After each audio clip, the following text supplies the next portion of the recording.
Good afternoon, good evening. Hey guys, we are back. It is Wednesday and we're going to talk a little bit of woo woo. And we have got my co host, the very special Salty Texas C. How are you doing? I'm doing all right. I love your new intro so much. It jazzes me up every time I watch it. I'm like, Purple Valkyrie is a force to be reckoned with. And I love your new intro. I just want to say that. Hail the chat. Look at all the awesome people here. Thanks for hanging out with us today. We've got a great chat. Let's see who we've got. We've got Ren Zero. Hey, good to see you. We've got Andrew 46 and 2. Hello there. Good afternoon. Who have we got? We've got the lovely Louise. Hello, Louise. Great to see you over the weekend. We've got Smile a While for me. Hello, honey. Good to see you. That shouldn't be. Good afternoon. We've got Project Storytime. Great to see you. Hey there. We've got Daniel. Hello, Daniel. Good afternoon. We've got the man himself, Zax. Great to see you, Zax. And the lovely Leia Rose. Hey, guys. And we've got Fear of FEMA. Hey there. Great name. It's a wise decision. Oh, yes. It's a Great wise to see you guys. decision. Yeah. As I said, we're going to do a little bit more woo-woo. We thought what we would do because we've been talking a lot of pop culture recently. It's nice to have that little bit of a break midweek and kind of change gears a little bit, and then we'll be straight back into it. But you had a fantastic show last night. On fire. Really. Glad I got some things off my chest. It was really great to have Steve Prophet of the Dragon on to talk about the House of the Dragon. Zach's hit it out of the park. You hit it out of the park. It was a great show, and of course we missed Max. Of course we did, yes. But he'll be back someday. He may have had a little too much fun in Vegas. No one judging. No judging. Just saying maybe. Little bit. Yeah. But it was a lot of fun, and the chat was on fire last night. So thank you to you guys as well. It really was. We've talked about it before, but you can kind of feel something going on. Mm-hmm. You can kind of look around. Not that we're into conspiracy theories over here, but yeah. No, it's not really a theory when it's actually happening. That's the thing. It's like if it's actually happening, then it's real. But anyway, yeah, 2 weeks to slow the spread, baby. And let me say hey to Macany Draws, great to see you. And Ren Zero says, still haven't seen the new Game of Thrones. Me neither, but I'm going to be remedying that this evening. So that's going to be my plans for later on. I'll be watching the first episode. And Ren Zero says, am I missing anything? Well, that depends, I suppose. I mean, I went into it expecting to hate it. I did. Mm-hmm. I went in about as biased as you can be, just because of how much I've been burned and I do YouTube and all that stuff. And I went in and I watched it live with Steve, and he's dropping some of those clips, and we were just both like, this is actually good. This is actually good. And, we talked about it on the show last night a little bit about just some of watching people's reactions to this, and their opinions are entirely valid. They are. It's just that for me, I got one good episode of television. I mean, really good for the first time in maybe a decade or two. And it's like, I'll just celebrate that. And the second this thing turns into a smoking, smoldering crater of woke intersectional feminism, neo-Marxism, I will absolutely say that, So, yeah. Yeah. But I'm still going to give it a go. So thank you. And Renzira said, "I'll check it out then." Awesome. Let us know what you think. But we're not here to talk Game of Thrones or anything like that today. We are talking woo-woo. And we've got quite a few topics we're going to cover. We've kind of gone towards the alien UFO side this time. Last time it was more towards kind of Bigfoot and cryptids. So I think this is going to be a lot of fun. But Salty, you found some fantastic articles and some with video as well. Yeah, they say a picture is worth 1,000 words, and I got a couple pictures for you guys. So this comes to us. This is a recent article from August. It comes to us from the UK Sun, and I'm going to move around here. And there's been, because of that, I believe it's the Perseid meteors that are falling this time of the year, especially in the Middle East. There have been several people recording very large re-entries or entries of meteorites in various different colors. This one in particular that occurred over Turkey is pretty stunning, and I'm going to go ahead and roll this. Here we go. There it is. Oh, whoa. Oh my God. Yeah. Okay, Let's that look was at. Let's go to the tape one more time. Yeah, look at that thing. jeez. Okay, that was brighter than I was expecting. I was just thinking like a little, how you usually see them, just a little flash going Yeah, across the sky. yeah. There's another angle of it. I mean, it was huge, right? So And then we'll get out of that. So, all That's right, crazy. I managed to get away right as the commercial starts. But yeah, that wasn't the only one that was this incredibly large airburst, with color. The blue ones, if I understand it correctly, that means they're high in concentration of nickel. Of course, Hmm. all of these asteroids have the building blocks for life asterisks. In this case, this was one that had a ton of nickel in it. There are several iron ones, like all different types of minerals are present within these things, but these giant, fast moving rifle bullets. And, we talked about this before. Life has been ended on this planet dozens of times by one of those things, hitting the planet. So, And yeah. going by Daniel's comments, he's kind of praying for another one to turn up. I'm not saying a world-ending event, but something maybe just to large enough to EMP. Maybe we'll just go back to the basics, Just and to they can just take reset their things a little take their bit. social credit system and their ESG scores and shove them right up their backsides. But, yeah. Psychodwarf has got a good question for us. It says, Salty Purple, have ever you lost time or seen funny lights? I have. Have you had any? I know we've talked, and we're going to talk in a lot more detail about kind of paranormal, the ghostly side, but have you ever had more of a UFO kind of encounter? I have had two. And I've talked about the first one before. It's the most recent one. It was in British Columbia on the Strait of San de Fuca. And it was right on the Canadian territorial water line. It was off of, Anacortes, Washington, if you know where that is, the San Juan Islands. We were north, and the skipper of the boat that I was on, doing a whale watching tour, said we might have been in Canada, and it's like, okay. But this is back before, apparently they light you up with the Canadian Navy for not showing your passport or whatever it is. And you know what I'm talking about. Good old Castro Jr. making the world a better place. Let's say that.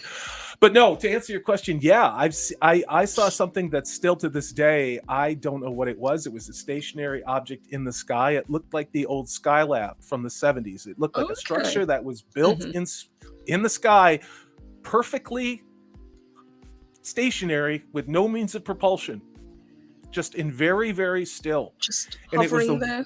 weirdest thing I've ever seen in my life. And I have video of it. It's not very good because I'm on a whale watching boat that's doing boom boom, chasing after orcas. But I know what I saw. I was perfectly sober. It was middle of the day, perfect sunny day, Pacific Northwest summer day. And then of course there was something that I saw in the Appalachian Mountains. And that one is it. If you ever saw the movie Close Encounters, imagine that with a rectangle form.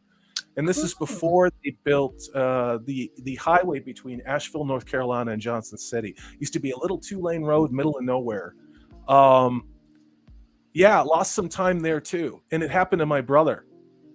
We didn't talk about it with each other until years afterwards, and we both essentially described the same phenomena. But to answer your question, yeah. What about you, Purple? I haven't had any UFO encounters. I've seen plenty of, you talked about the meteors and things, and I've seen those sort of things, but I've never, to my knowledge, had a kind of a UFO or alien encounter or anything like that. I'd love to see it. I know a lot of people who have reported it, and they've talked about seeing, weird lights in the sky or the Tic Tacs that are now being reported, whereas back in the 60s it was the flying saucers, which I think is fascinating the way that it's kind of changed. But I would love to see it, and there's a lot of stories, especially in the UK, about people seeing these sorts of things, especially out in the woods, and so fingers crossed I will see something one of these days. There's also that RAF airbase where the servicemen, I believe it was in the 80s, saw the lights, and they said it was a lighthouse in the clouds. And it's like these guys actually were on the History Channel, wrote some books about this. And come on, that's not what it was, but yeah, fascinating stuff. I wasn't looking for it. I wasn't looking for these things. I just was out on a boat, looked up and saw something, and then it was almost like other people didn't want to see it. They talk a lot about that with these types of experience, whether it be cryptids or UFOs, where it's like if it doesn't register within their reality or within what they can process, they don't see it. And I'm not saying I'm special or something like that, but what I am saying is I know what I saw. And you're more inclined to believe what you saw rather than block it out.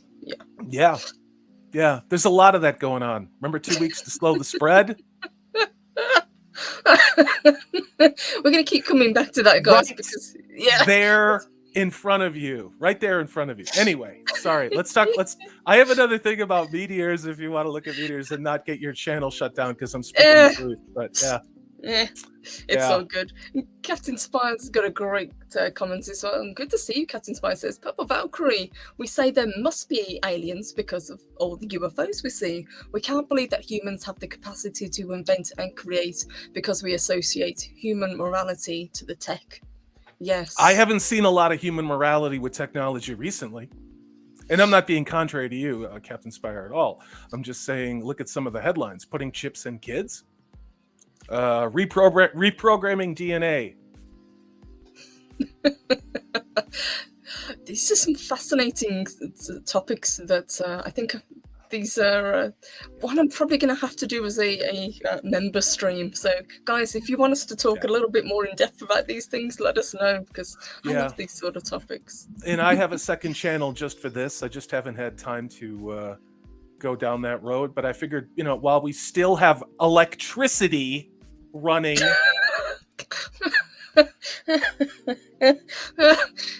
While we still have electricity running, because apparently we can't have that or food. The fuck is wrong with these people? All right, I'm going to show you this video. Here we go. So this is another meteor. This was spotted in Saudi Arabia, and this is from last week. And of course, it recycled on me, but here we go. So this one I've slowed down. Oh, wow. Okay. This may be the same one as the other one, but you can see it.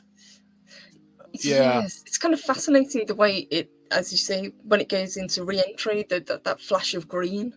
Yeah, you can tell the mineral composition of these things. That one was green. I think green is iron, if I remember correctly. And then blue is nickel. I know that one for sure. Now, I've seen a huge one. I mean, one that I thought it was the end of the world, and it was yellow. And I don't remember what yellow was, but I remember that. That was back in 1995. And I was actually in the mountains of Tennessee at the time, and this thing just streaked all the way across the sky, like it skipped across the atmosphere. And it was like watching a Michael Bay film. It was like watching Armageddon. And yes, I was drinking. I was drinking, but it was real. But I was there with my brother, and we looked up and we were like, oh shit, I guess this is it. And then it just disappeared. I mean, like I had my drink halfway to my lips, and I'm like, all right, well, it was a pretty good run. I'm 25, going out like Kurt Cobain here, except without the shotgun, and it's like, why not? It was a good run. I could have went out that, but yeah. But it was not to be. Yes. Yeah. Fanfish B's got a great comment. He says, I say the best proof of or evidence for alien life is the Drake equation. While solutions are still vague, more and more solutions are trending towards there being alien life. There is. Yeah, and then that kind of goes down the whole, well, what do you class as alien life? Do you class it as like little green men, which would be, like the greys that people say they've seen, especially dating back from the 50s and talking about alien abduction? Or are you talking microorganisms, which, although still technically aliens, aren't as interesting, I guess. It's not. Yeah, and I'll pull this up, and hail to you, Matt, for bringing the analytical to this. Is it up on the screen? So this is the Drake equation. We talk about these things, but it's a mathematical formula, and it's n is the number of civilization in our galaxies in which communication may be possible. The next number is the average rate of star formation. Then the stars that have planets. the number of those planets that potentially could sustain life by our definition, then out of those ones that have planets that could develop life by our definition, that could actually develop intelligent life, and you see how it's this narrowing down of perspective as to what life could be. And then also the final, and this is the big one, is the length of time where this minute amount of civilizations based on overall real estate would have to release detectable signals into space, and the time for those signals to travel across light years. It's a lot. But good call. Yes, good call. Great call. Yeah. Paul Cook asks, have you seen the video of the orb in Jerusalem hovering over church, then shooting straight up? It's on YouTube. Well, no, you vamp and I'll find it. I haven't seen that one. Orb in Jerusalem. And that shouldn't be, says the oldest Homo sapien fossil is like 400,000 to 800,000 years old. Absolutely. And still finding fossils. Godzilla, great to see you, says I prefer the Kanye equation on alien life. As long as it's not the R. Kelly, I think we're all safe then. Don't do anything like, don't do the R. Kelly maneuver. Don't do the R. Kelly. No, Poriel, great to see you. How you there? And don't do the Lizzo maneuver that results in early death and heart disease. Or earthquakes, yes. Oh, she went there. I thought I was being bad, and Purple's like, boom. All right, so this is the orb over Jerusalem. Let me know when you have it up and we can roll with it. Up and ready. All right, so here we go. Maybe this is alone in the universe. UFO.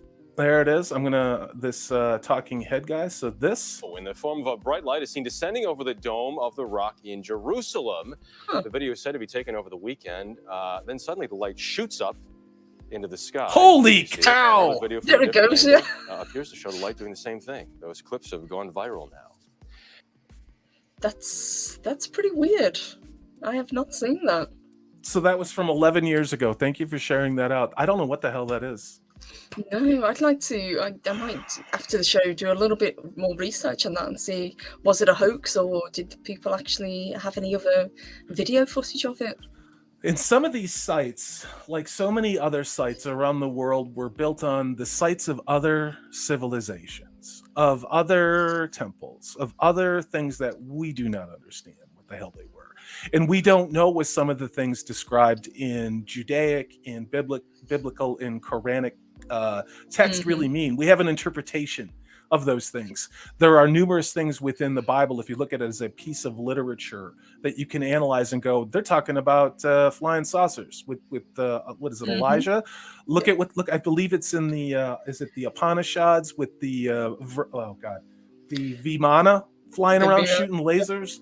And even the descriptions of angels, if you go to the Testaments, it's not quite the angels that you would imagine, in popular culture.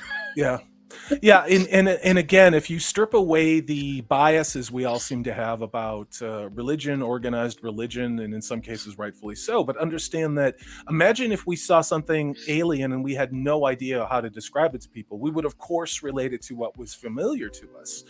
And it's in the same, and I've used this example before, living in the Pacific Northwest, way out on the edge, a lot of the indigenous tribes out there, I think it was the Kliluk and the Salish, had the analogies of the eagle and the whale. And that had to do with the massive tsunami that struck there around 1700, which is recorded by the Japanese as coming to their shore as well. But it literally obliterated their entire coastal culture. And they relied on the whale, and they had these religious significance and cultural significance of the whale and of the raven and of the eagle.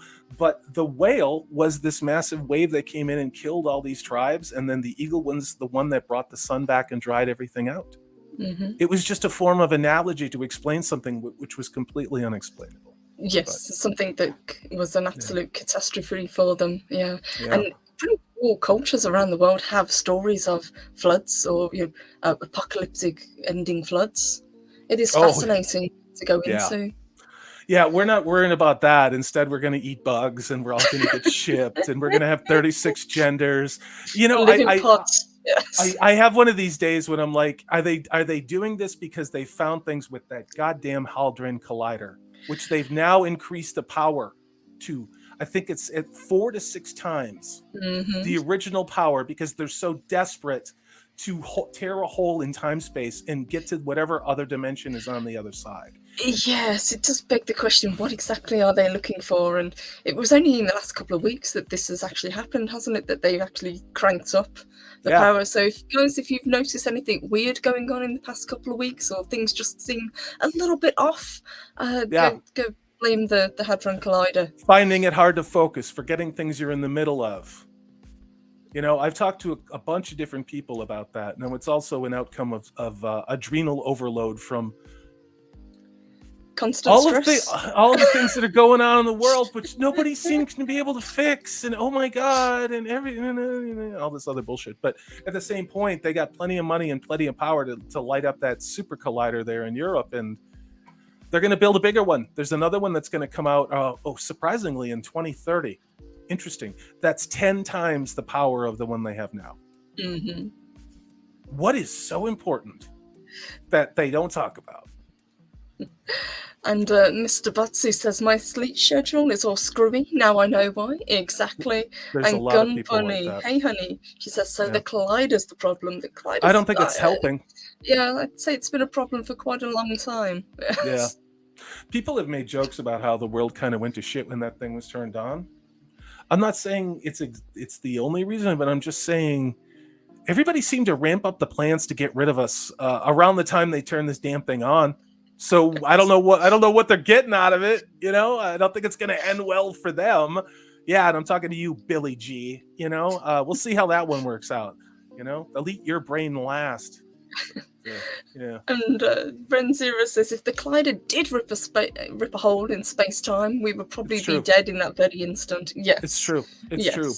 But they are, and there was a paper that was released, and I need to find it, where they did create an instance of an alternative dimension for like a fraction of a second. They were able to record that they overlapped our dimension with another one. And that appears to be what they want to do. You know, we're all existing at a certain frequency, at a certain wavelength. And there could be things over the top of us because we're out of phase. And again, this isn't Corey pulling it out of his ass. That could be all around us all the time, that are just operating in a different resonance, in a different way, in a different state of matter. And that some people have said that's part of what happens why we see these unidentified things, or we see cryptids, or we see ghosts, or whatever it is there's bleed through, or we have a sensitivity to them. Do I think that is a plausible theory? Yes. Do I entirely believe that? No. But we're starting to see people who are supposedly the experts and very serious people committing a ton of money to that, you know? Yes. But don't worry, that doesn't contribute to climate change. Nah, don't worry about it. Eat bugs. Eat bugs. It's insanity. Look at the state of the world. We have got from Daniel an incredibly generous super chat. Thank you so much. And great to see you. He says, if aliens can travel FTL and have been... Faster than light. Thank you. And have been coming here and have not bothered to conquer or communicate, then the only logical explanation is that we have nothing of use to them. Therefore, planets that can support life must be relatively plentiful. And again, I think we are genetically wired with a bias because we require oxygen, nitrogen, H2O to survive, sunlight. We require caloric intake. I mean, we are animals and carbon-based. And if you're not carbon-based and you're something else, or even if you are carbon-based, you could have developed a completely different state of existence. You really could. I mean, this is where the theoretical astrophysicists and theoretical whatevers, you know, they can postulate these things. And there have been some fascinating shows, like on the History Channel and the Science Channel, talking about what could possible other life look like. Silica-based, electrical or energy-based, plasma-based. There's things that are not even within our scope of spectrum of that we've even developed technology to see that may be out there, you know? But yeah, Daniel, that's a heck of a good point. This could just be a way stop or someplace to, you know, get a snack, grab a couple people, get a snack. Yeah. You know, it's like the gift shop. It's like, look, honey, I got another one of these things, you know, like put them in a little snow globe, like it's a Twilight Zone episode, you know? And porous as silicon-based life forms, absolutely. Yeah, Yes. I knew the minute I verged into science fiction, our man Brian would step right in and go, Star Trek? Heck Are you yes. talking about Star Trek? Yeah, yeah. And that shouldn't be. Says the only thing that Earth is worth checking out is us. Maybe whales, dolphins, and bears. Well, you're biased on the bears, but I agree with you. But that's the thing about whales and dolphins. I agree. Agreed. What if Yes. they're the ones who have it right? You know, like just go back to the ocean, swim around, don't screw each other over for percentages, you know, just kind of hang out, live your life. You're That's saying too Douglas much. Adams might have been onto something? Yeah. Douglas Adams was definitely onto something, you know. So long and thanks for all the fish. Yeah. Yeah. And hail to Nosferatu the vampire. Great to see you. Says alien talk with Salty and Purple. Hell yes. Alien Yeah. talk. We're kind of meandering all over the place at the moment, but Yeah. that's why it's so fun to do these shows. And I know we're pulling up stuff to show you guys. So Salty's got something else that's pretty darn awesome. I thought this was fantastic. Now, this is, of course, comes from the James Webb Space Telescope. Now, it is in theory going to replace the Hubble telescope, which was a big deal that they hadn't launched when I was in high school, which has done some great work, but been flawed since it's been sent. But look at the images. This one in particular is of Jupiter. It is unbelievably beautiful. That is incredible. Is this the same one that was damaged recently? Because I know we were talking about that as well. Yeah, that story appeared and disappeared really darn quick. Yeah, it did. And I don't know why, and I'm just trying to see if there's any other images. There's not. So the story that I saw was that the James Webb Space Telescope went up. Now, much like we've seen in many science fiction movies, you know, especially in Star Trek, the James Webb Telescope was subjected to a micro shower of fast-moving little tiny meteorites, essentially like a shotgun blast randomly from space, and it damaged it. To what degree, they didn't say, but it was impairing some of its capabilities. So that can't be resolved without going up there and fixing it. It's not like it's, you know, going and somebody's got to finding go up, Yes. get up there, you know, put on the spacesuit and, you know, change things out. But again, it's just interesting how quiet they're being about that, because that did come from a NASA press release itself. So, yeah, I don't know. It's weird. Space is a dangerous effing place. I have no interest in living there. I really don't. I'm good with the Earth, and you know, I just like to get rid of our ruling elite that want to kill us all. That's all. That was one of the things that I was going to ask, and I'll throw it out to the chat as well. Do you think? I mean, I think eventually we will move on to other planets. I think we will get to Mars. Would you go to another planet? I mean, obviously, you know, you would never be able to come back, but would you like to go into space? I'd like the idea of kind of going into orbit, but I don't think I'd ever want to actually leave Earth. I know who I'd like to put into space, and then they can go. They can go do their shortlist. Yeah. They can do their Build Back Better, the Great Narrative, Great Reset, Eat Bugs in Space together. Eat space bugs. Knock yourself out, kids. We're good here. We're good. You know, we're going to embrace our humanity and keep two genders. And you kids have fun with your crazy ass James Bond villain world plans in space. You know, so yeah, that's the place I am today. But, and Corey Cochran, great to see you, says, I think it would be cool if I find an alien that looks like a big evil bug, but it's extra nice and peace loving. Ooh. I like insects. I think bugs are cool. And that shouldn't be said. I would love to live on a permanent space colony. No more allergies. Except to vacuum and catastrophic decompression. But no, I agree with you. You know, I think things like The Expanse. That's one of the reasons to me that show was so appealing. Was it showed how, regardless of where we go, and regardless of the tech we have, and regardless of how civilization, I'm not even going to make a joke about it advancing, the same elements are there. The same elements of who we are and what happens when you have complex systems and people who are marginalized by those systems. And I don't mean marginalized like, oh my God, you misgendered me, I'm a Z-zer. No, I mean like really, like you're going to go out in space and you're going to get radiation poisoning, and you're not going to have enough air or water. Meanwhile, all the fat cats are sitting back there controlling everything. Like, you know, that's what I don't believe in, these utopias that we keep being told about. You know, I would love if something like Star Trek were true, not not Kurtzman Trek, but actual Star Trek with the Federation, and that we'd moved beyond these things. Yes, but to get there, we did have to have World War III and nearly wipe ourselves out as a species. And get rid of the entire ruling elite, including those old families in Europe that have never left us alone and gone anywhere, that are now doing the same shit now and calling it the Great Reset. But I can't talk about that now, can we? Yeah, I am so done with all of this bullshit, guys. I really am. I'm not going to be starved to death and freeze to death. So just heads up. So yeah. Yes, I think this is something that we're going to be covering quite a bit, because it's getting more and more obvious that that's where we're going.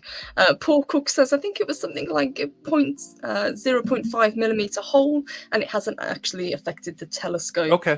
Okay, maybe that was That's the good. update. I just saw that it was struck and that it seemed to the extent of damage was not known, but it had affected some systems. So that would be reassuring, because that is a hell of a beautiful image we're getting off that damn thing. It really is. It's astonishing. So. And hey to Moobut, who says, I will not eat bugs. Yeah, you also shouldn't. Look up Triton poisoning. Bugs are not digestible. There's a bioaccumulative neurotoxin in the bugs. There's a reason why we as a species didn't evolve to eat them. File that one away. It's been slipping kind of insect parts into, because it was cochineal, wasn't it? Which was used for food colouring and food dye, and that's made from beetles, and that's not particularly good for you either. Yeah. But yeah. Nerdporial, I would live on Mars. You are right. That would suit me very well. Before, of course, everything fell apart with the ring and the gate that opened up, and I could roll with Mars. I'd like to have that starting over again mission focus thing, and that'd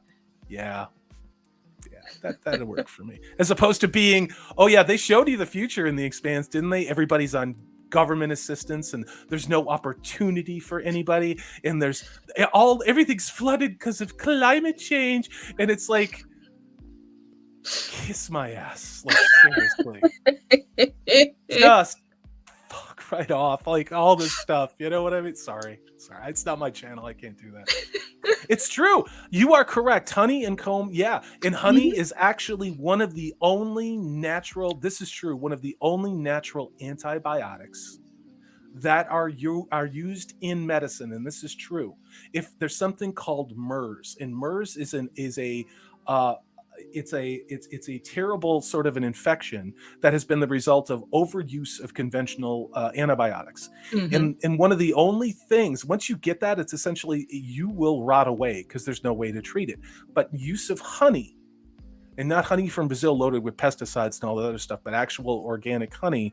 Honey is something that can and has been successful in containing MERS as a virus. But MERS is still nasty business. It really is. And there's a reason why honey has always been recommended for medicinal purposes, pretty much ever since we've been a species. And I also don't think that it's any coincidence that there has been a very rapid decline in the number of honeybees that we have around the world. That's our fault, because there's too many people on the planet. It's not transnational corporations going to China and pumping out all kinds of toxic shit there that are killing everything. It's us. It's us for wanting air conditioning, Purple Valkyrie. Air conditioning run on natural gas. What a joke. This is all a joke. Sorry. Yeah, I'm salty today. I'm over it. Yes, it's been a stressful few weeks. And it's just getting, I think it's just getting started as well. But Maserati says, Salty's right. Honey has been used for medicinal purposes for thousands of years. Garlic too. Garlic too as an antiviral. Onions too. If the shit hit the fan and we no longer get to talk to each other, honey's important. Onions. Put an onion on a wound to draw out an infection. That'll work as well. So there's a couple good books on. They like to call it SHTF. You might want to get some of those. Yes, and as Amanda Manefra knows, you can also make mead from honey. So there is that as well. So much of it. Nathan needs to be sponsored by Sue B or some honey manufacturer, because all this guy does is brew pickle juice and drink it and get loaded on it for the live shows. So it's not judging, just saying it's amazing, Nathan. You're amazing. So, And yeah. Dave Bob's got the right idea. He says, honey and whiskey, nectar of the gods. I know, Absolutely. I agree. Oh my God, a hot toddy in the wintertime. You pour a couple fingers of bourbon in there, hot water, lemon, honey. Oof. So good. Psychodorf, hey, great to see you, love, says Salty Purple. If the plan is to starve and inconvenience the population into accepting anything, have you seen what happens when the internet goes out over a block or more? Yes. Society breaks down very, very quickly. Yeah, imagine Black Friday times 10. We're 9 meals away from anarchy. It's a famous saying. And they're going to test that theory, allegedly. I have to say allegedly, apparently. I'm already on a list. I'm already getting to be disappeared. It's going to happen. Yeah. It's going to happen. I already know how the story ends, kids. So, seeds. Yeah, just we're on our own, really, But, yeah. Let's see what else you guys are saying. Manamanefrin agrees with the mead. Absolutely. Fear of FEMA. It says honey equals mead. Mead plus distilling delicious moonshine. Mm-hmm. Absolutely. You forgot the equation of mead plus manamanefrin equals joy. That's the end of that mathematical equation. So. And Smile for a while has a great comment. She says, my family has stopped using conventional medications as we all started having allergic reactions to various painkillers. Yeah, now too. we used homeopathy. Can't even pronounce it today. Something help. Homeopathic. Thank you. And herbal medicinal healing. Aspirin was based upon white willow, which is what I take. White willow, naturally occurring substance. When people talk about archetypes, there was an archetype called the crone, which some people have called the witch. It's a witch archetype, arguably, but it was someone who practiced the old ways, the pagan ways. Pagan actually meant someone who lives in the country. Goes back to the Roman Empire, Greek Empire. It literally meant you were from the country. You were not within Rome, and part of all of that process of worshiping all the gods and everything. You did your things your way. And white willow bark, I take that stuff. It's really good for you, but you have to be careful, and you also need to look at what companies are putting in nanoparticles. This is real. You need to look at the legislation. There are several companies putting nanoparticles into these things because they can. And microplastics. And microplastics. So if you're having reactions, you're not crazy. What happens is, though, they're going to tell you you're crazy. But if you're sick, then they can make money off you. I need to stop talking. Let's talk about something else. Yeah.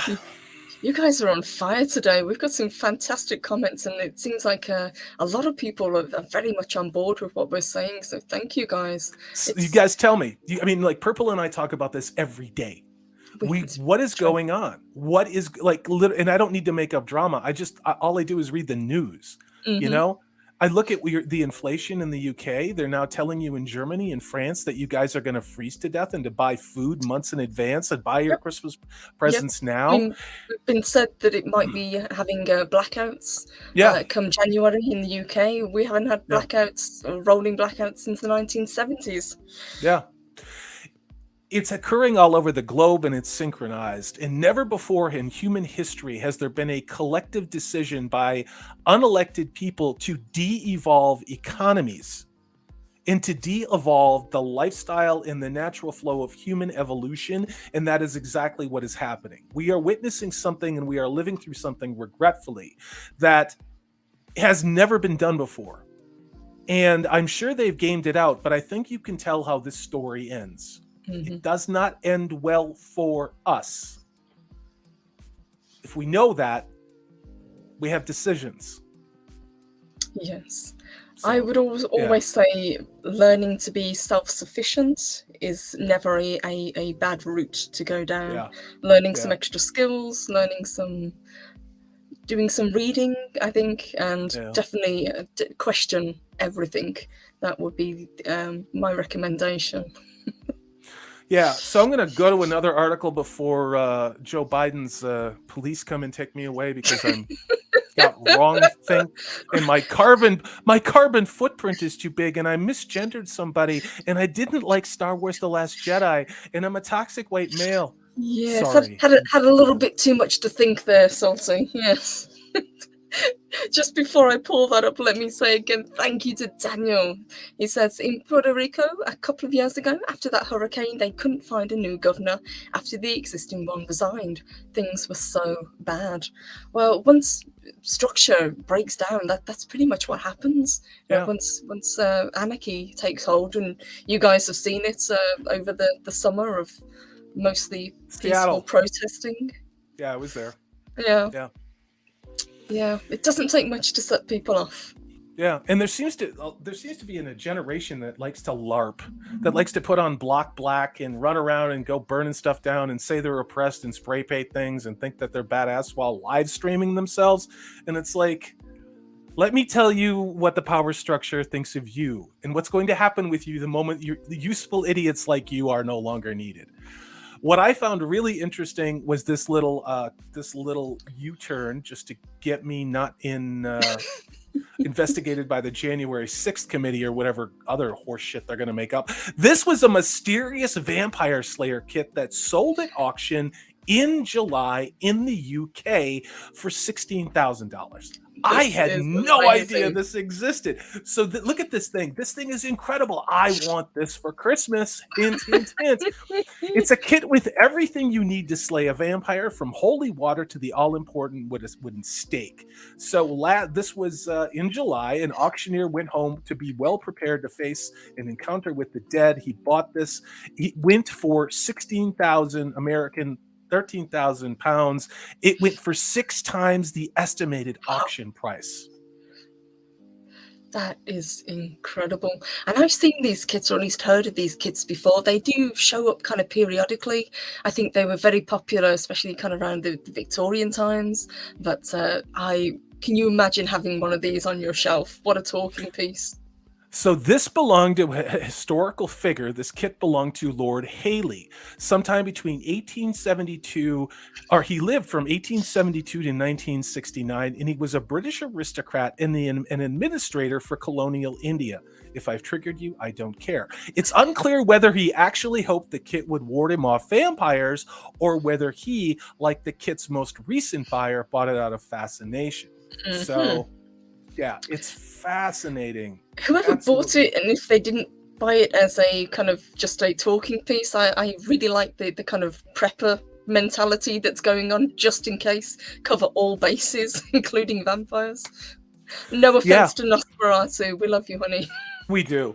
Yeah, even during that Lord Hailey's lifetime, belief in vampires in the UK and around the world was alive and well. In the late 19th century, New England, here in the United States, had panics over vampires when 2 local women, a mother and daughter, died of tuberculosis, and they thought it was a vampire. The late mother's son, who had TB, grew sicker and sicker, and townspeople there in New England thought that it must have been vampires. So, yeah. Those darn vampires are at it again. I mean, have we really evolved beyond that? Have we really evolved beyond like, oh my God, this is happening, it must be a vampire? You know, although in this case we do have vampires, Billy Does G. Does it list any of the things that are in the kits, just out of curiosity? Yes, I will. Let me. I know you said that there was crucifix. There was probably bottles for holy water and stakes and things. Yes, the UK buyer brought. It's a heavy wooden box. And on the outside of it had brass crucifixes and a slide to unlock it. Inside the box was a matching set of pistols. Nice. Brass candlesticks, rosary beads. It also contained paperwork from the London Metropolitan Police. Of course, they serve the greater area around London, stating that this toolkit and these firearms were registered to an alien enemy. That's written on the paper. Dated from 1915. So that, of course, would have been during World War I. So whoever had this box was from an enemy country in World War one that was being fought. Now we can automatically go to Germany, but there was another alliance of those people. So this, to me, this is like a more compelling story than anything that I've seen on Netflix or Amazon in a long time. Like, I should just like write up a treatment for this and write a good story. But look at that. You can see the pistols. That's You can incredible. see the powder. There's holy water. Look, there's a mallet to pound the steak in. You can just see this with Van Helsing with it tucked under his arm. I want this for love Christmas. this. Somebody get this for me for Christmas. But yeah, I wanted to make something a little bit fun because I'm going down a dark road, but it's also a real world. And I think if we don't talk about it, we're going to find ourselves behind the 8 ball, and it's going to be a lot worse than 2 weeks to slow. Yes, and we've talked about this as well. A lot of people are still are feeling the exact same thing, but they can't articulate what it is. And I think just kind of, if not talking about it as openly as we would perhaps like, but talking about it with you guys, and just kind of saying where we think it's heading or what's happening. I think it does help. Because I think everybody's feeling this underlying stress at the moment and pressure. Yeah, I think a lot of us are wondering where the good guys are. Mm-hmm. Who are the good guys? We don't seem to have a lot of good guys anymore, do we? No. We don't have a lot of heroes anymore. Yeah, and you can't tell. Everything seems to be hidden behind layers of marketing spin, and the mainstream media saying this and contradictory evidence to that, and people betraying their own political parties, and all this crazy stuff. And it's you're not crazy. It doesn't make sense, but yeah. Since we were talking kind of comets and meteors, and now we've kind of gone into history, I thought I would pull this one up because I thought this was kind of cool. So this is from the site that we've been using recently. It says Halley's Comet prophesies the Battle of Hastings in 1066. Indeed. We'll see. So it says, when it came to sighting of comets and meteors experienced as eerie apparitions in the sky, ancient cultures understood them as omens sent by the gods. Without the benefit of modern-day science and space exploration, superstition was rife, and all kinds of celestial events were viewed with fascination and fear. Comets in particular were seen as being disruptive, and Halley's Comet even more so. So it appeared in 1066 ahead of the Norman invasion in England, overseen by William of Normandy as a positive sign from heaven. On the other side of the English Channel, however, the comet was seen to predict the downfall of the Anglo-Saxon king Harold. So I'm guessing it really was in whoever was seeing its mindset. So they both could have seen it as a positive thing, I guess, and both taken it as a sign that they were going to win, and that would have been interesting. But Harold apparently took it as a bad omen. So that begs the question: was that like a self-fulfilling prophecy? Yeah, I mean, and we've seen it throughout history and cultures, that the appearance of a comet is always a sign of impending doom. Now, where did that come from? Where did that come? Is that an epigenetic trauma which is hardwired into us as a species because of things that's happened to us? I happen to believe that's a theory I believe in. But yeah, I remember in 1984 when Halley's Comet was coming back, and it was a big deal, and it was all this Halley's Comet stuff, and I was like 14 years old, and I'm like, I don't know what the hell that means.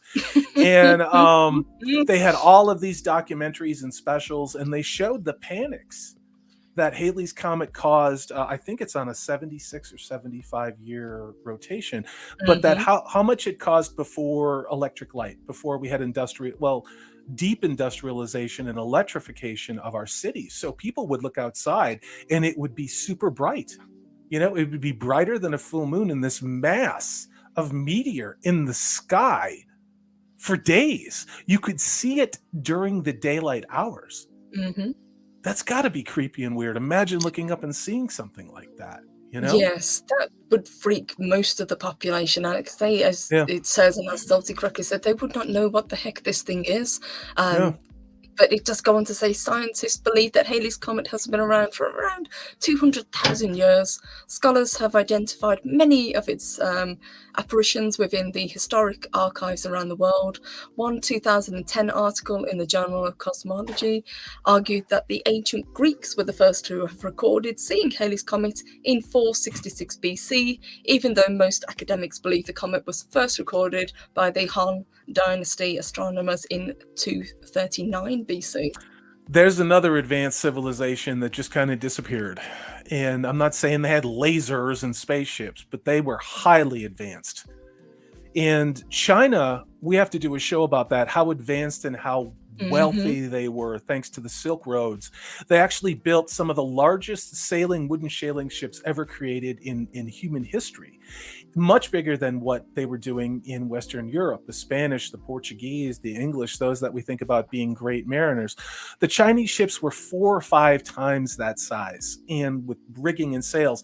But they had so much wealth, and they had so much just comfort and leisure that they sailed around the world giving away unbelievable amounts of treasure to people in Africa, in Indonesia and Australia, possibly to the Americas.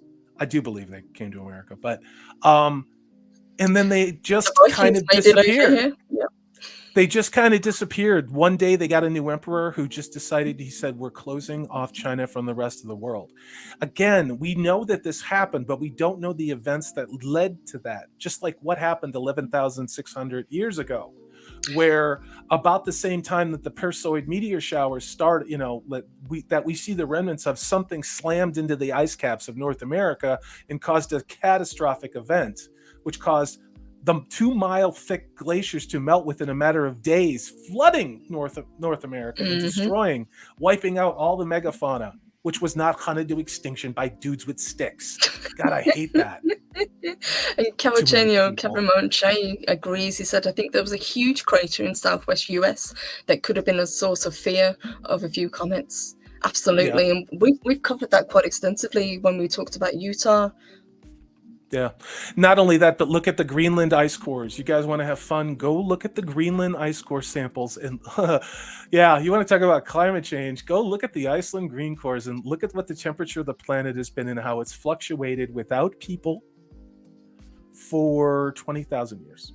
And that the planet is actually at one of the lowest levels of carbon dioxide in its recorded history. Yeah, it's almost like the planet's an actual living organism and can heal itself and repair. Yeah.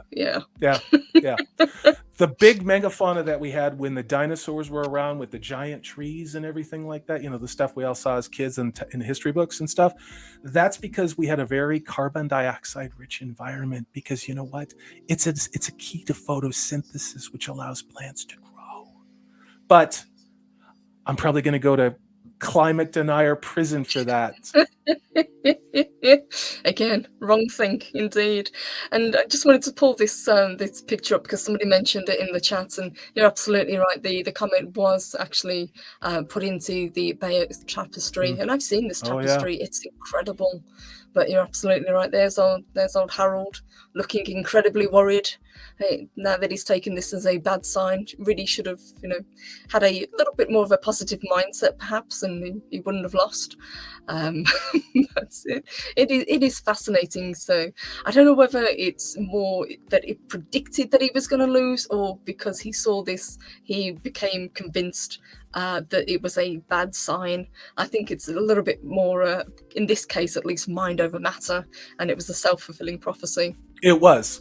Not only that, but if your men are scared and they know that their leaders are scared, and you know that the king is scared, that tends to become a reality.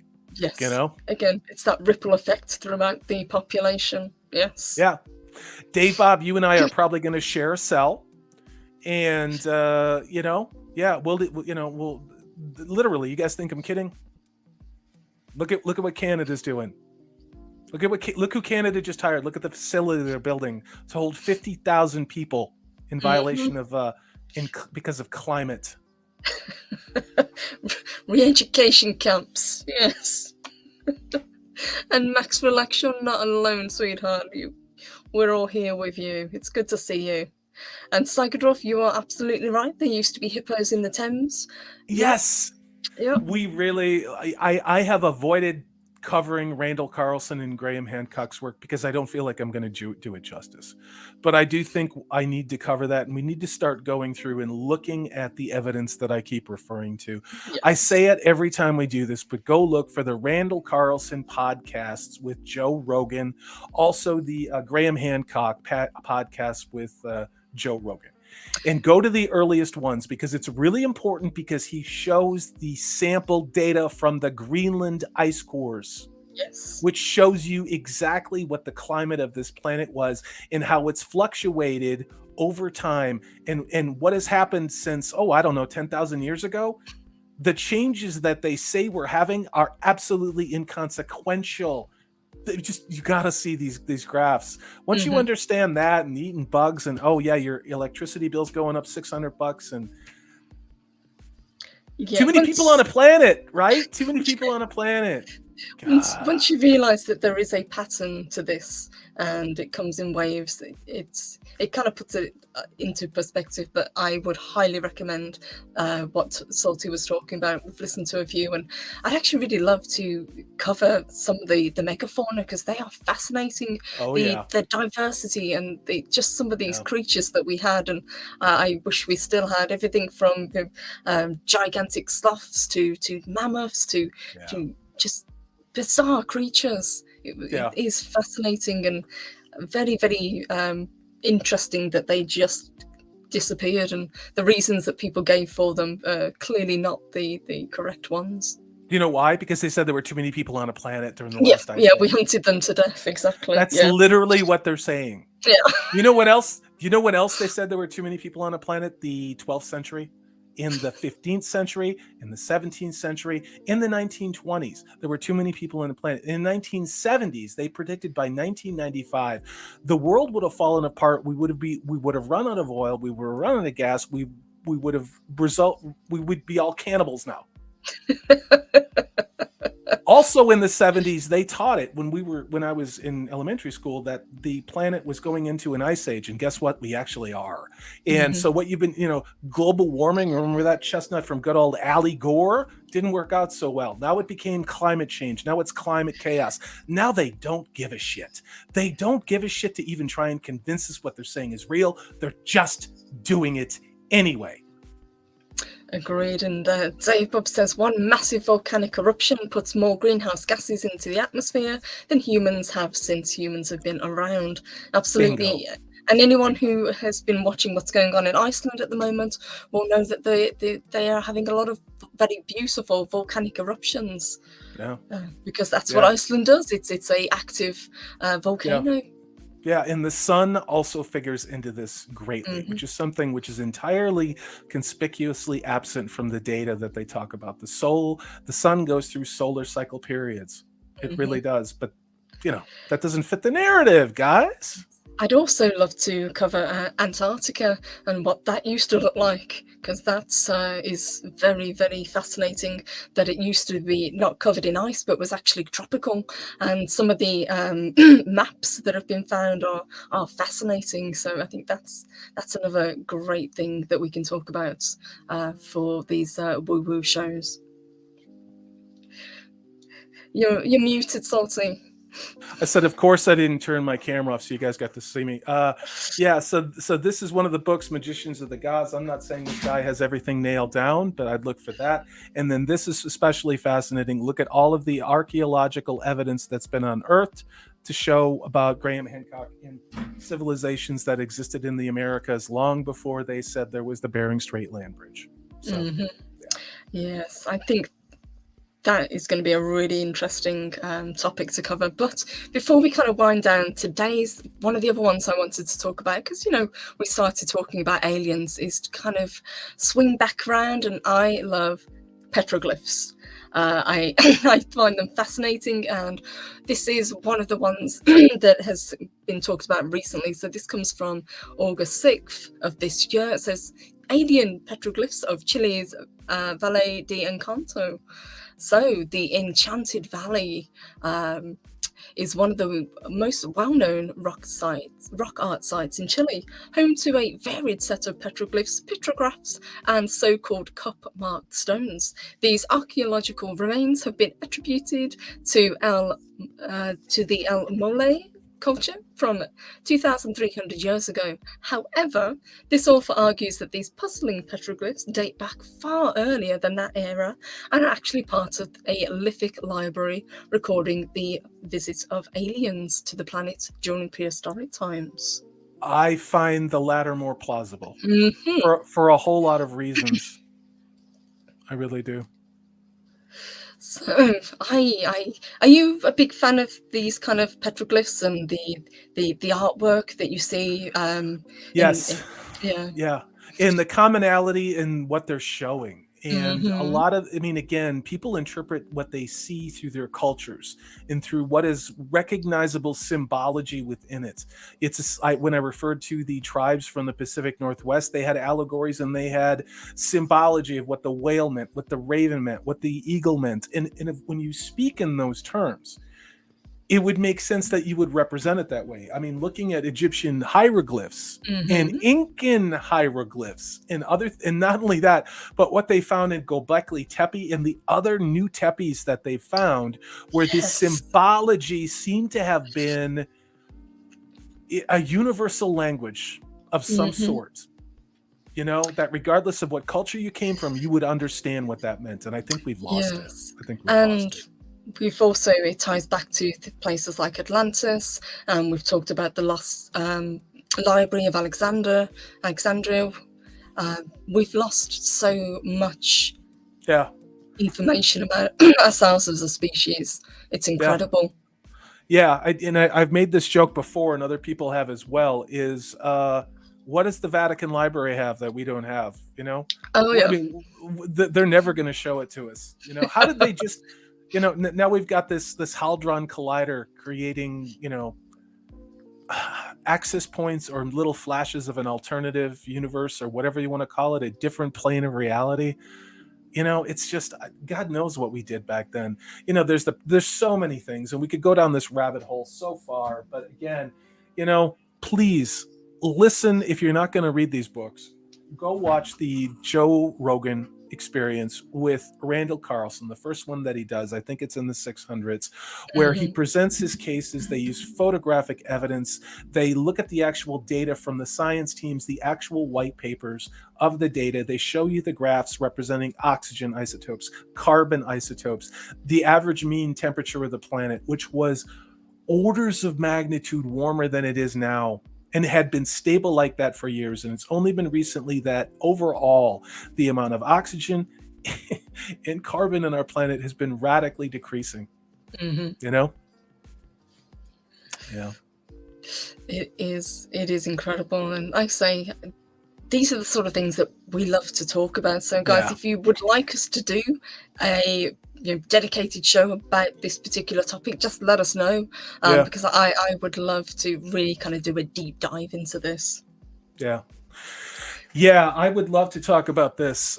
You know, we all know what's going to come out on September 1st, or is it September 2nd, or is it September 1st? I can't tell, because their marketing literature is apparently wrong. Yeah, they're kind of sneaky about that, weren't they?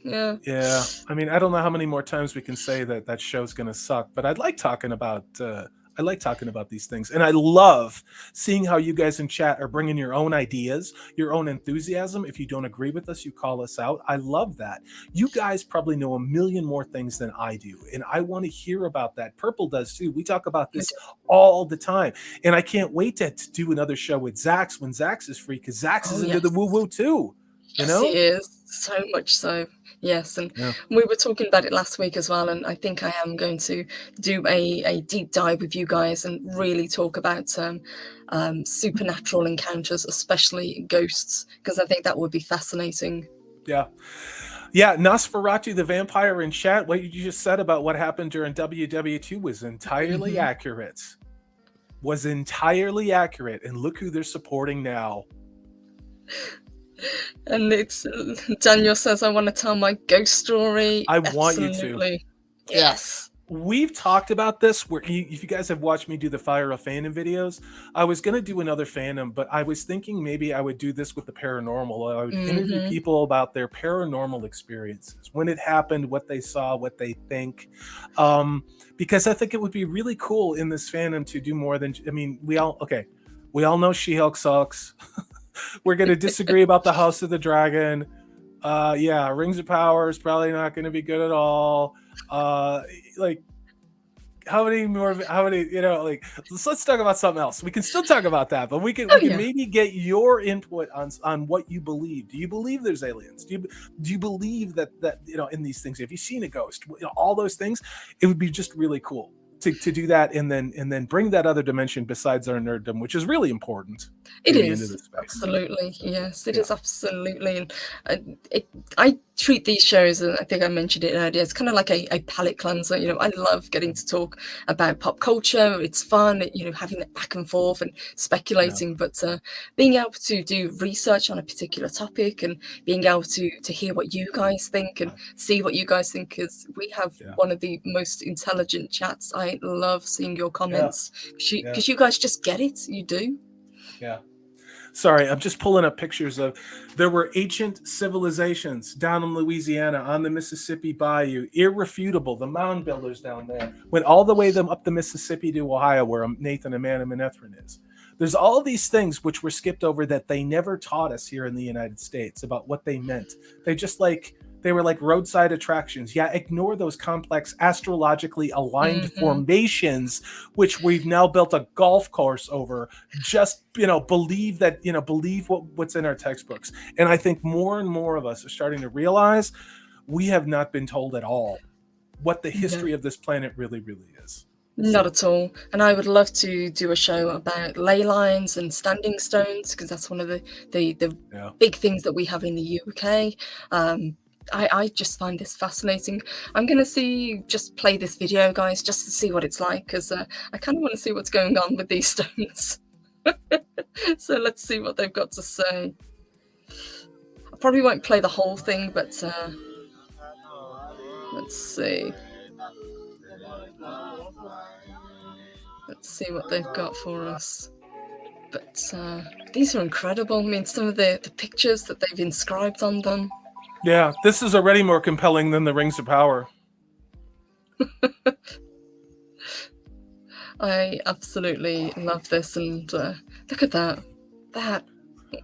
Go away. These things are present all over the world in different cultures, in what is now Thailand, in the indigenous peoples of the Australias, in South and Central America, in North America. Look at Chaco Canyon, all throughout Europe. I mean, again, we have to look at the world the way it was before what happened 12,000 years ago, when the ice sheets were covering large majorities of this planet, and our coastlines are not at all what they were.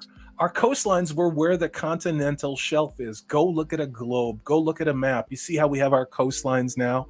That line that is much lower and deeper that makes the continent so much bigger, that's the way the planet looked 12,600, 800 years ago. Where do civilizations exist right now? On waterways, on the ocean, things like that. So, as a species, we've always been... We've always used water. If you think of Vikings, if you think of Polynesian cultures, everybody used sailing to get to new places. It's what we do. It's in our blood. It's in our DNA. Yeah, and from what I saw, they call it Doggerland. I mean, essentially, the UK and Ireland were all attached to Europe at that time. And not only that, but the Indian subcontinent was essentially linked to a much larger island group, with substantially larger islands that essentially connected Australia to Asia. And if not, it was like going from Miami to Cuba. It was that close. I don't know. There's so much more interesting things there. I just can't help but wonder why all of these people that are elites, that are sociopaths, if you had that many resources and that much energy, why wouldn't you try and do something good? But I guess that's why I'm not a sociopath. Well put. Yeah. Daniel says, I saw an article from a machine shop owner who said he wouldn't even know how to replicate holes in rocks that were thousands of years old using current technology. Well, we've had that, and we've said with the pyramids, they are still trying to figure out how they move these rocks. The same with Stonehenge, how they move these gigantic, multi-ton blocks of bluestone from Wales down across the country. The same with any the tepees that have been built. They're still trying to figure out how these things came about. Yeah, and what is it? I believe it is. Oh God, is it the Temple of Athena? It's the. I think it's the one. It's in Italy or it's in Greece, where the size of these monoliths is simply inconceivable. In the weight of these, there's no modern machinery that could lift these damn things and put them into place with the precision that they had. Now, how they did it, I can't speculate on, but I'm just going to say that these are guys who use the biggest, largest equipment there is to move stonework, and they simply say this can't be done, and we don't understand how it happened. Well, somebody did. Somebody did long before our enlightenment and before we had combustion engines. They were using different technology. Now, where that came from, how it was, I don't know. It's open to speculation, but I think we are foolish to think that we are the pinnacle of human evolution. And I'll tell you what, I think the most foolish of all are those people who are dictating our futures with their insane depopulation stuff that's going on right now. Yes, don't believe it. We are such amazing creatures. If you tell someone you can't do something, they usually find a way not to do it. Yeah, humans are pretty contrary like that. Absolutely. And Paul Cook says Egyptians used waterway, canals, and locks to build the pyramids. I've heard that, yes, that they floated the stones down there. That was one of the theories that was put forward. And Silverlark, great to see you. Hey there, thank you so much. He says, someday I will have to tell you about two of my psychology teachers, Dr. William Roll, who was into poltergeist, and Dr. Raymond Moody, who wrote on the afterlife. He also had some interesting stories on aliens. I would love to hear that. That would be fascinating. Yeah, and Silverlock, if those are published works or you have a link, please put it in chat. I'd love to look that up. Thank you for that. Thank you very much. Yes, absolutely. Thank you, guys. Like I said, you guys just get it. That's why I love doing these shows. We don't have to dumb it down. We don't have to kind of dance around, because I know you guys understand and love it the same as we do. And Corey, great to see you, says ancient Polynesian sailors were masters of their craft. Absolutely. Yes, they were. In the middle of the Pacific, thousands of miles between land masses. And this was back 12,000 years ago. Remember that machine that they found? I think it was in the Mediterranean. That was this advanced gearbox of astrological alignment, and it was not from the Roman era. It was from well before that. They're just like, don't worry about it. Don't worry about it. It's nothing. It's nothing. It's like they found batteries, predating humans. It's don't worry about it. It's fine. Yeah, Nosferatu. I'm not shedding any tears over those structures. There's a couple other ones I think could do with the same treatment, but I can't say that because then I disappear. Yeah. And Seabird Martin, great to see you, says they moved massive blocks because they had massive whips. Oh, that's kind of kinky. It's kind of kinky, D-Bud, but yeah, I mean, I get it. Is it possible? Yes. Is it plausible? Is it plausible? Yes. I don't know what it could be. Technically, I guess there's enough of them, we can pretty much move anything, but yeah. Well, the other thing is the Sphinx. I mean, I can buy it for the pyramids, but the Sphinx predates the pyramids by tens of thousands of years. And that's Dr. Robert Schock. MIT said that, not Corey saying that. So, and the Sphinx has considerable water erosion as well, if I remember correctly, because it's been documented how much of it is actually missing, how much of it has been eroded away. Cavatanio Cameraman Shay says, still surprised I just found out about the 5-foot tall bats in the Philippines just weeks ago. Yeah. Yep. I knew about them from a Scooby-Doo episode. Yeah. I love No, that. that was Old Man Withers and some wires. I'm sorry. No. Those things are crazy in the Philippines. They really are, aren't they? Yes, I know. Obviously, Australia has the flying foxes, which are supposed to be big as well, because I've seen those. But yeah, these things are even bigger. Yeah. And Ian so forth, thank you so much. Good evening. He says humanity will always find a way to keep surviving, no matter how unlikely the circumstances. Like The Simpsons. Why is The Simpsons still a thing? Because Matlock. Too many people are dead on Matlock. I don't know. I haven't watched The Simpsons since probably the 90s, to be honest with you. Like, I don't even know what's going on in The Simpsons. From what I understand, they're being used as a platform, but whatever, you know? I don't know. I used to like The Simpsons back in the early 90s when they were funny. Yeah, oh, yeah, absolutely. And so Bob says humans are smarter than modern folks give them credit for. Yes, humans, but humanity, especially at the moment, we seem to be dumbing down considerably. Soul Assassin says, I heard the pyramids are older than we think and the Egyptians didn't build them, only tried to copy them. I agree with that. I think that, and there's a lot of evidence that's come out like that, and it's substantiated. Graham Hancock does a pretty good job. I think it's in The Magicians of the Gods. It's a good book. Again, I'm not saying that you have to believe everything in this book, but just look at the evidence that's presented and look at some of his theories. And then form your own opinions. I really do say that because, again, these are things we were deliberately told not to worry about and given a convenient explanation for, which turned out not to be true. There's a lot of that in the world these days. So, and the fact that we have pyramids all around the world, we have in South America, in China, it's the same design. Yeah, South America, Central America, probably if it's not been ground down by ice in Antarctica, you know? I think we really need to do a Antarctica show, I think, because that's a fascinating subject. Yeah, it is. Yeah. Max relaxes, we can go dumber. Yeah. Pronouns. De-evolution. Intentional de-evolution. And Nosferatu says, look how many hieroglyphs have beings descending from the stars, same in the Bible and every other culture you can think of. Yes, and that kind of swings back around to what we were talking about at the beginning of the show and how people interpret what they see. And if you don't know what it is, that is the next logical step. And Salty was talking about it as well. There are certain people who will see something in the sky, but because they can't either process it or they can't explain what it is, they'll just blank it out. It might as well not be there. Yeah, and I do believe that's true. And I believe that's what's been happening, especially since March of 2020. Depending on where you sit on the fence with that contentious issue, I know where I sit, and you all know where I sit on that. And I have lost friends and family over that. And the crazy thing is I was right. But that doesn't change people from still refusing to let go of a position because they need to believe in it. Yes. It's weird. It is weird. Gotta hold on to something, even if it's wrong. Yeah.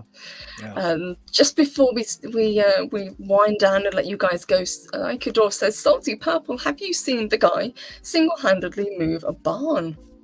Depends on the barn. I built a barn all on my own, but I built it prefab where I built all the walls as like 8-foot structures, labeled them, and then put them all together. That's a true story. I built I think it was a 12 by 20 barn up on raised pillars for goats. I'm not going to do that again. Next time I want some help, but I was like pissed off, and I'm like, I'm going to do this. Good idea at the time. Yeah. I didn't have any help. I didn't have any help. I'm just going to do it. I got goats that need to live somewhere, but I haven't seen him move it though. Yeah.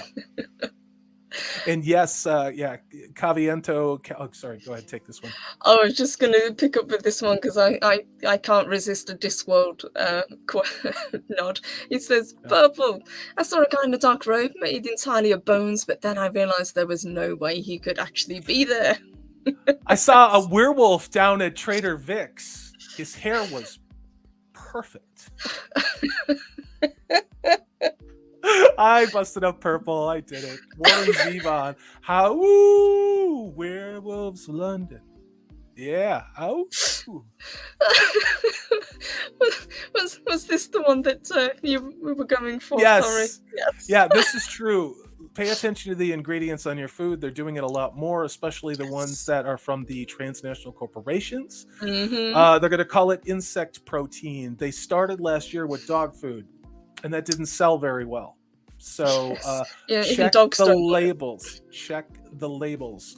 We are not meant to ingest things that have tritons. They're neurotoxins. That's my opinion. I'm not a molecular biologist interested in depopulating the planet, though. So, yeah. And Ian Support says, Werewolves in London is on the playlist in my car. Nice. Ow, Werewolves London. I'm going to have to go listen to that now. I know. How? Yeah, now I want to karaoke that. How? I'm just going to sit here and howl until you end the stream. We need a karaoke stream. I think that'll cheer people up. How? Werewolves London. Yeah, Purple's got a thing for werewolves too. That's why I'm doing Yes, it, so. yes, she does. This is true. Yeah. Oh my god, guys, what a show! This was a hell of a lot of fun. Yes, it was. I needed this. I needed this after months of the Rings of Power, and then just hearing. Let's just yeah. She-Hulk sucks. I'm surprised. Yeah, I mean, if you're still holding out for some of these shows, I hope they turn out well. I do. I really, really do. I take no joy in crapping on things. It's much funner to enjoy things. It was a unique experience, like when I watched The House of Dragons with Steve. Could it go off the rails? Absolutely. But for one moment, with one show, I actually suspended my disbelief and wasn't talking about how much it sucked. And I hope it stays that way. Will it? I don't know. But, you know, it's fun. It's fun. A new show that wasn't trash and woke and whamtastic. You know, it's been a long time. But it has. It's refreshing to actually sit down and enjoy a show again. And I'm glad you guys did. And I really enjoyed the review. So guys, if you haven't checked it out, it is on Prophet of the Dragons channel. And I think this is something that you guys are going to be continuing with as well, isn't it? Yeah. So all credit goes to Nerdporeal Lifeform. He was in the chat earlier. Go subscribe to Nerdporeal Lifeform. He's going to be doing an after show reaction with the panel of myself, Prophet of the Dragon. We may get Zax on, and himself, and maybe Pips. But Steve, Prophet of the Dragon, and I will be doing a live show reaction where you get to have us knuckleheads talking while the show is on, in sync with it. If you want to have your phone going and watch what is it, the Throne of the Dragons of the Game of the Rings or whatever the hell it is on HBO. Something with dragons. Yeah, something with rings and dragons and something. But yeah, the House of Dragons, we're going to be doing a live reaction because I'd never done that before, and it was a lot of fun, and Steve is really good at it, and I enjoyed it a lot. So if you want to watch us be lunatics, Steve is a great guy. So we'd love to have you. And hail to Doviende Se Tovis again, my brother. I hope things have gotten better for you. I really do. Yes, absolutely. Great to see you. Great to see everybody today. So I think we should wrap this one up. I'd say this has been another very, very fun woo-woo show. I'm really glad that we've kind of swung back around and started to do these live shows. Love doing the videos as well and kind of talking about it, but there's something so much more fun getting to talk back and forth and to talk with you guys. So thank you so much. Yeah, it is a psychic palate cleanser from all of the crap and propaganda and re-education that they call entertainment. It's nice to talk about this stuff. It really is. So thank you for the invite, Purple. Really, thank you. You're welcome. Before we wind down, have you got anything that you've got coming up? I know we've got Fire of the Fandom videos that are being released, which is fantastic. Yeah. They're now going to be daily at 11:15 p.m. Or no, wait, let me do this again. 11:15 a.m. Central every day up until the show launches. And then after that, they will be every day for probably a week or two afterwards, because I anticipate episode 1 will have strong emotional reactions one way or another. I have a perception on this and where I think it's going to go. Maybe I'll be wrong. And if I am, I'm going to eat a lot of crow happily, because all I've ever wanted was more book faithful, Tolkien spirit faithful content to watch. I don't think that's what we're going to get. So yeah, Fire of the Fandoms every day, 11:15. Had a fantastic one with Magitech Megs today. A really good one with OBG70, a good friend of mine yesterday. Check that out. Tonight, I'm going to be playing Dungeons and Dragons, 2nd edition. None of this woke ass 5th edition. Bullshit. We're gonna be playing that with Nathan, Amanda Manethrin, the one and only Purple Valkyrie, Squeak a Mouse, and OBG70 over on OBG70's channel. Tomorrow night, Zax is having his What's Good at 8:15 p.m. Going to be doing that, and then you and I are going to be doing something over this weekend. I don't know what it is. Yes, I think we're going to do a kind of follow-up and talk about the Embracer group, because we've had a lot of new information drop about that, and I think it's a very important subject to keep on top of. But before we do, let me say a massive thank you to Paul Cook. Great to see you. He sent us £5. Thank you so much. He says, excellent show from you both. Enjoy the rest of your day, everyone. Thank you so much. And guys, we couldn't do this without you, so thank you guys as well. Really appreciate it. You guys are amazing. And Daniel says, is Purple wearing a bat shirt? Yes, Purple is wearing a bat shirt. Little bat shirt. I know. Adorable. I love bats. What can I say? Da da da da da da da da da da da da. Bat purple bat. I don't know how to go with that, but. And Paul says Magitech was awesome. Had me tearing up at one point. Absolutely fantastic takes from Fire of the Fandom.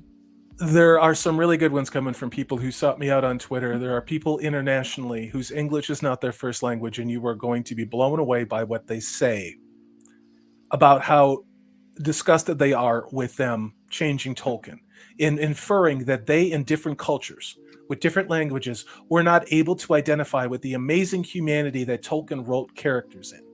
Mm-hmm. Those are not my words. These are people from other countries around the world that sought me down and demanded, rightfully so, to be part of this Fire of Fandom. So yeah, absolutely. Cannot wait to see these, and there's a little guilty part of me that's actually looking forward to seeing the first 2 episodes to see what's gonna go on, what's gonna go down, and that is coming up really soon. It's just over a week away, isn't it now? Yay. Yes.